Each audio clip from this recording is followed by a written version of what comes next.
All right, fastest 15 minutes on the internet, fastest 15 minutes in social media, and my name is Judson Powell. All right, want to talk a little bit about all this stuff that's going on um, with the Hebrew Israelite thing, right? This all because there was like thousands of brothers out there, which is good, and I'm glad to see black people, being unified and stuff like that. But you need to get unified under the correct doctrine, right? You are not Hebrews, you are not Israelites, you're none of that. And so my first question to all of these, brilliant people and scholars and all of that is, um, where is the land of Hebrew? Go find me. I've never seen it. I've studied, old maps and all of that kind of stuff. There is no land in any of those maps. There is no land of Hebrew, all right? Or where it says that that this was the indigenous place for Hebrew people or whatever, right? And then before the 1940s, uh, what was or where was Israel, right? And then eventually, it was colonized as a white supremacist bastion. Excuse me, I can't even talk. Bastion of the world, right? Okay, so and because don't get the game twisted, because you see what's going on now. Everybody, if they call you woke, or if they say they say you're woke or whatever, or if they call you anti-Semitic, then that's just the new terminology for being black. All right, that's the new terminology for being black. Once again, let me break this down.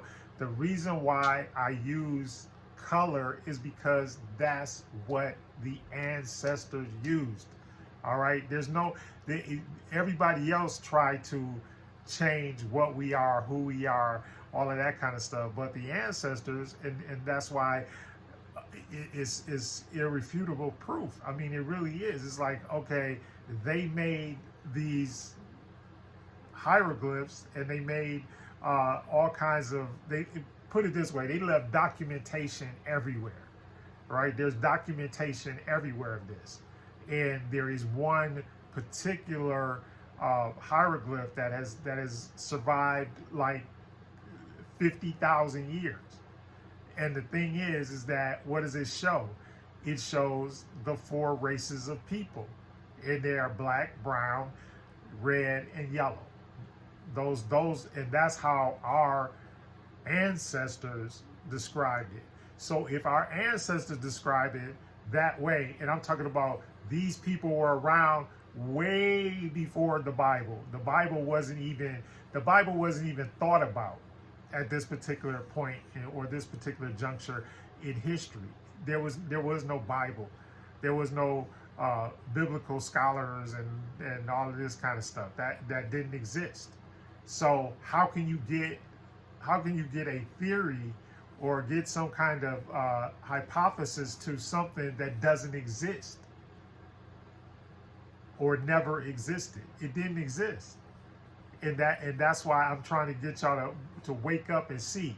In the Bible, y'all make your claim to fame as being under a curse. These people go around and they are claiming the Deuteronomy curses, which and Deuteronomy, the Torah, is a rabbinical text. It is not the word of God. It is metaphorical. It is not historical. And you got to understand that. That's the one thing that we don't get. And then even within that text, right, there are so many clues and mistakes and contradictions and things that are hypocritical and everything else. Because you can't just say, oh, well, we just like this one little part because this describes how we are the chosen people, right? Because we were enslaved, and the Bible says that we were going to be enslaved. But do you realize that the reason why it says that is because that is the manifest destiny of the white race? It is the manifest destiny of the white race. That's what it is. It is their historical record as proven by the Honorable Elijah Muhammad. That's why, and so we started talking about, before I talk about this, that's why there are basically two creation stories in that first passage of the Bible. The first chapter of Genesis, go look at it. And Elijah Muhammad looked at it, and so now National Geographic magazine has actually supported his theory to say that that's true, because what he's one group of people we're talking about was created by God, or what we know to be God, or assume is a God, right? And then the other group of people was created by the God class. Let me explain this again.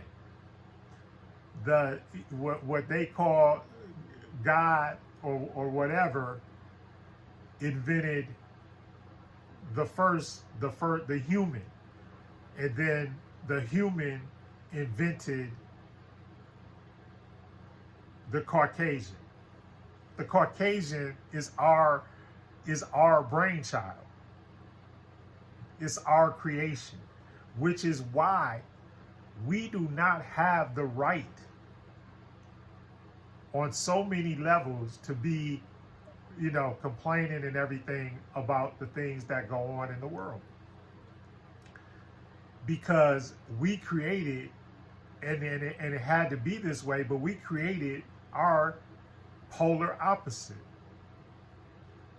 We created what is, so you got humankind, and then you have mankind, which was created by man. And those are Caucasians.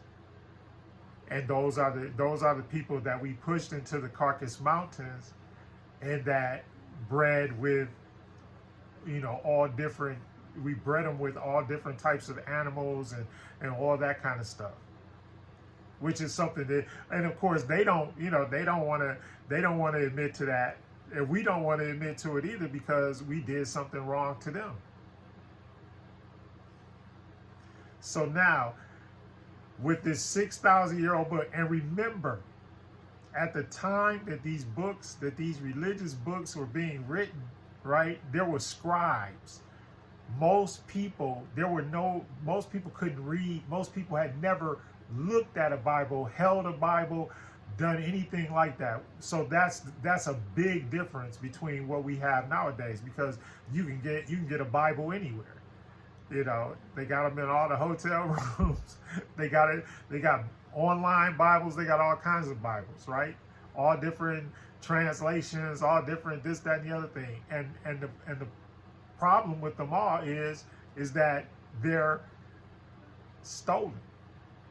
They're hypocritical in their theories. And here's the reason why, is because Africans wrote the Bible while they were in captivity. So the scrolls and everything were sent to what is now modern day Turkey, which is where all of those things that you read about in the new, all those places that you read about in the New Testament, those places, most of them are in Turkey or in that area. Not Africa, not anything, because they drove these priests out of Africa, because the priests would not allow the white man to become a priest, because that was their request when they got there. And you can, the documentation exists. So it's not like you can't go and you can't look this stuff up, right? And so they wrote this Bible right, in order to have power and control over the masses. But it is an impossibility that you could be, there's no way that you can be any of those people that are in the Bible. How do you have the Bible and nobody talked about none of the stuff that's in Kemet? Because it was already there. Nobody said nothing about the Great Pyramids that line up with the solar systems and all that kind of stuff. Nobody said anything about that. It's not in the Bible. Nobody said anything, about any of the kings or anything like that existed. And the king, the pharaoh, or the king that was there at the time of the Old Testament, we have his body. His body is in the National Museum. So that's what I'm trying to say. So we have there's proof, right, of some of this stuff, but then other stuff there's no proof. And all I'm saying is if I had Moses and Jesus or whoever from the Bible, right? Why didn't y'all give them a proper burial, and why don't y'all know where they are or anything like that, or where they were buried or anything like that? None of that stuff exists, but it exists for so many lesser people, who had less impact on history or anything like that, and their bodies and everything were taken care of, and their grave sites are immaculate. Some of them. I'm serious. Go check this stuff out. So 50,000, and that's why I try to get everybody to realize, 50,000 years as opposed to 6,000 years, it's a big difference. And the other thing is, none of the stuff that's in any, especially the Exodus story, it can't be proven. You cannot tell me that you're going to get an entire nation of people. You're going to get a whole slew of people that are going to wander through the wilderness for 40 years, but not leave anything, not leave a bowl, a spoon, a knife, it's impossible.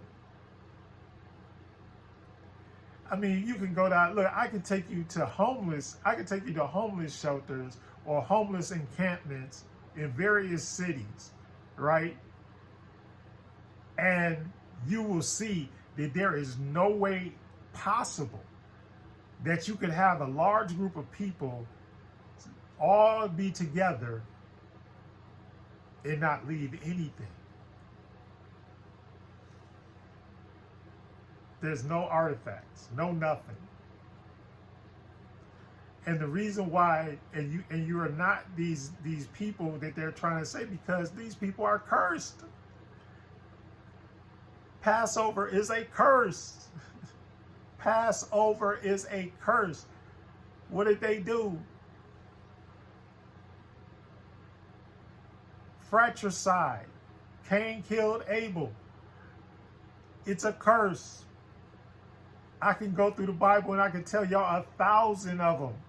And every time you speak these words and you go through and you speak those scriptures and you study them and you meditate in them and you practice them and all that kind of stuff, you know what you're doing? You're cursing yourself. And that's why I keep telling y'all, the King James version of the Bible is a version of the Bible that has spells, incantations, curses, everything else in order to stymie the indigenous people of the world. And it has worked. See, if I was lying, I couldn't, if I was saying something that I couldn't prove, but this is provable. You know that it's true. Everything, that's why y'all are clinging to the Deuteronomy 28 curses. Y'all are clinging to that as y'all's claim to fame how God has favored you to be his chosen people. I digress. Anyway, fast 15 minutes is up. Think about it. You're not cursed. You're blessed. I think. Unless you believe in that Hebrew Israelite bull crap, then you might be cursed.